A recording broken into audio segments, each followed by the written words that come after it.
অনেক দিন পর মায়ের হাতে রান্না, তাও আবার আমার প্রিয় জিনিসগুলা। আমার মনে হয় সবাই কম বেশি আসলে পছন্দ করে তার মায়ের হাতের স্পেশাল রান্না। তো মায়ের হাতের রান্না মানে অসম্ভব মজার। তো আসসালামু আলাইকুম, কেমন আছো? আজকে আমি মায়ের হাতের স্পেশাল স্পেশাল কী কী খাবার খেলাম সেগুলো তোমার সাথে শেয়ার করব। সকালবেলা উঠে দেখে মা দুইটা মুরগি ধরে রাখছে। আমি আবার ছোট ছোট মুরগিগুলো বেশি ভালোবাসি, তো এই জন্য ছোটো মুরগি দুইটা জবাই করছে। তো আমরা সবাই অনেকগুলা, আমার বাবু, আমি, আমাদের বাসার লোকজন খাবে, তো এই জন্য দুইটা। তো এদিকে আমার মা মুরগি কাটাকুটা করে নিচ্ছে, আমি এদিকে ভাত বসাই দিচ্ছি। ভাত প্রায় হয়ে গেছে। আর হচ্ছে নাকড়ি চুলার ভাত বা তরকারি যেটাই বলেন, এগুলো কিন্তু খেতে অনেক মজা। আর আমার মেয়েও কিন্তু বসে বসে কাজ করতেছে। তো এইদিকে কাঁঠালের বিচিগুলো উঠাই দিলাম, এগুলো ভেজে আমরা হচ্ছে ভর্তা বানাবো। কারণ বর্ষাকালে এগুলো ঝাল ঝাল করে ভর্তা খাইলে অনেক বেশি ভালো লাগে। আর আমার বোন এইদিকে মুরগি রান্না করবে, ভর্তা বানাবো, তো এই জন্য সে পেঁয়াজ রসুন সবগুলা কাটাকুটা করতেছে।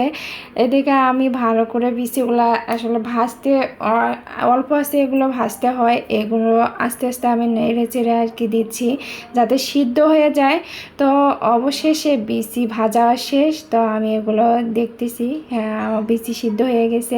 তো আমার বোন এগুলো অবশ্য শানতেছে, কারণ আমি এগুলো দেখতেছি আর খাচ্ছি। আর আমার কাছে বিচি ভাজাটা খেতে অনেক বেশি ভালো লাগে। তো অনেকেরই মনে হয় এটা পছন্দ, কারণ আমার না শুধু। তো এগুলো আসলে তারপরে এগুলো দেখেন ছানা হয়ে গেছে আর অনেক সুন্দর। তো এগুলোতে কিন্তু অনেকেই কাঁচা পেঁয়াজ দেয়, তো আমরা অবশ্য ভেজে দিচ্ছি। এগুলো তো ভেজেও দেওয়া যায়, কাঁচা পেঁয়াজ খেলে আসলে মুখ গন্ধ করে, আমার কাছে অতটা ভালো লাগে না কাঁচা পেঁয়াজটা খেতে। তো এই জন্য আমি যেখানে মানে যেটাতে যে ভর্তাতে দেওয়া লাগে আমি অবশ্যই একটু একটু ভেজে ভেজে দিই, তাহলে আর আমার কাছে অনেক বেশি ভালো লাগে। গরম ভাতের সাথে এই ভর্তা হইলে আর কোনো কিছুই লাগে না। তোমাদের অনেকেরই প্রশ্ন থাকে, আপু তুমি তিনজন বাচ্চাকে কিভাবে তারা ঘুমায়, আমরা একটু দেখতে চাই। তো এই যে যখন তারা ঘুমায় তখন তিনজনে আমার কাছ ছাড়া তারা থাকতেই চায় না। তো দেখে নিলে। তো তারপরে এদিকে আমার মা দেখি এগুলো রান্না বসাবে। তো এগুলো আমার মা মশলাপাতি সব রেডি করে সে বসায় দিচ্ছে।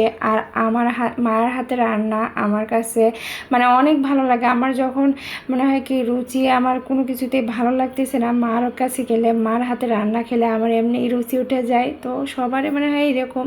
তো যাদের যাদের মায়ের হাতে রান্না খেতে ভালো লাগে অবশ্যই কমেন্টে জানাইও। আল্লাহ হাফেজ।